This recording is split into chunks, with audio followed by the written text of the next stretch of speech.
In this week's episode of One Piece, Goku and Frieza continue to battle on planet Namek, which is set to explode in 5 minutes. Oh, my bad, I'm thinking of another anime series. In this week's episode of One Piece, the last remaining fighters of Dressrosa Kingdom battle against the birdcage before it destroys the entire Dressrosa Kingdom. Just to reiterate, this is going to be a review of episodes 729 and 730 because last week I was just sick as shit, so I decided to take a seat and get some rest. This week I'm going to review both episodes, and honestly that kind of works out because they're both incredibly similar. Episode 729 is honestly the harder one to watch, mostly just because the pacing is absolutely destroyed. Basically what's going on here is that Luffy needs some time to charge up before he can fight against Doflamingo again. The problem is the birdcage is destroying everything. What's really cool though is that we get to see the return of the character of Guts, otherwise known as the announcer from the Big Kurita Coliseum tournament. This guy's awesome, he exudes a lot of personality, and he's just a real fun character to watch, and I love that he's the one who's actually going to be helping out Luffy. Doflamingo is just killing everyone though, just skewering people left and right, constantly turning buildings into giant string tentacles of death, just so that he can find Luffy, while all at the same time not even caring about the fact that Dressrosa is literally being sliced and diced to all hell. One of the coolest developments from 729, arguably the best part about it in my humble opinion, is that we get this battle between Sabo and Jesus Burgess, because Jesus Burgess is going after Luffy, and then Sabo makes this great entrance where he kicks him right in the face, and then he does this awesome dragon fist technique where he grabs him right in the stomach, and then his hands start to twist and turn all fiery and ends up sending him flying. It's pretty kick-ass, and their battle has a few more elements to it in the next episode as well, and really, that's all there is to 729. It's just a really simple episode.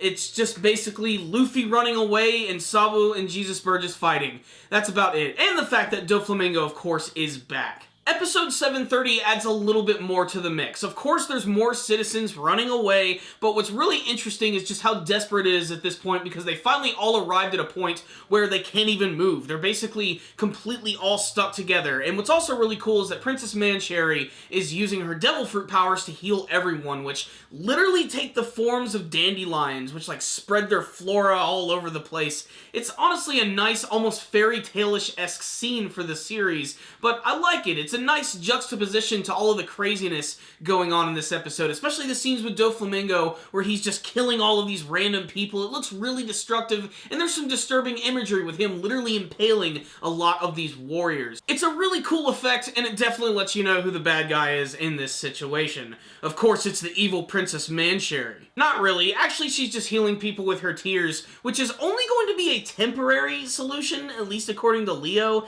He says that basically it's just there to give them a quick little boost and then the effects are going to wear off and whatever damage they had before is supposedly going to come back, so sucks to be some of those guys with a broken leg and ankle and all that jazz.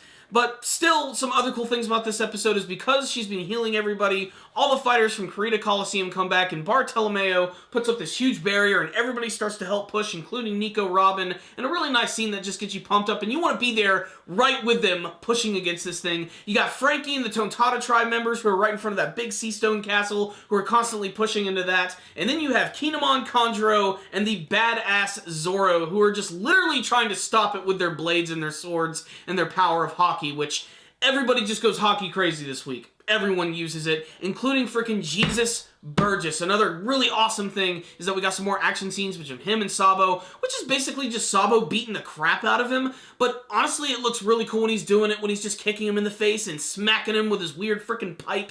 It's just so awesome because they could have easily just turned Sabo into Ace 2.0 and just turned him into like a fireman, the Human Torch, but he still retains all of his cool Sabo fighting abilities that combined with fire, and that makes it really awesome.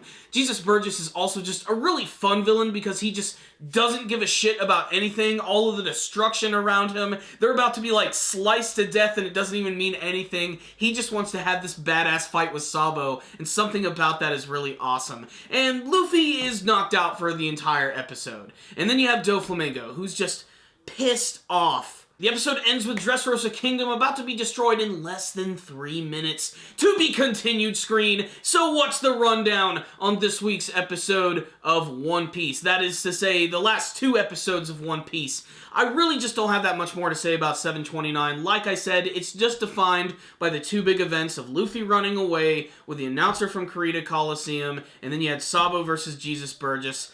That's about it. It's more of the same in 730, but by adding in the fighters from Kurita Coliseum and with Mansherry using her tears to heal everybody, it makes it a little bit more interesting. That and of course Kinemon and Kondro teaming up, just going around to all of the various factions and seeing what they're up to. There's a small scene with Doflamingo and his goons who are just completely being dicks. They even shoot this one guy. How much would it suck to be the guy who got shot in the birdcage? Just something about that is just really annoying to me, but luckily the fighters show up, they end up kicking some ass, doing some cool poses, you know, the whole anime thing. And what I really loved about that episode really was just, I think that the art was a little bit cleaner, I think it was a little better, especially during the Jesus Burgess and Sabo fight, which was really impactful and cool, especially with Jesus Burgess using hockey and doing that big punch. I love those big colliding punches that we've seen a zillion times in anime, but it always gets me pumped up. It's always the things I really love about these big action shows. So I'm going to give episode 729 of One Piece a 3 out of 5. Just an average episode of the series, defined by basically 2 big important scenes. In episode 730, I'm going to give a 4 out of 5, because there was just a little more substance to the episode, and I think it had better animation, and especially better artwork from the episode. I'm just waiting for Luffy to finally get back on his feet and get back to his fight. That's really it. Simple as that. But you sat here and listened to me. I want to hear from you guys. Did you watch this week's episode of One Piece? How about last week's episode? Did you like either of them? Did you have any favorite moments? What do you want to see from the rest of the Dressrosa arc and the confrontation between Luffy and Doflamingo and the rest of the One Piece anime series? Please tell me in the comments section below. You guys are awesome! Thanks for watching my review, I really appreciate it, and if you'd like, you could subscribe to the channel or follow us on social media. Make sure to hit that like button as well. Thank you guys again for watching, and as always, stay dandy, baby!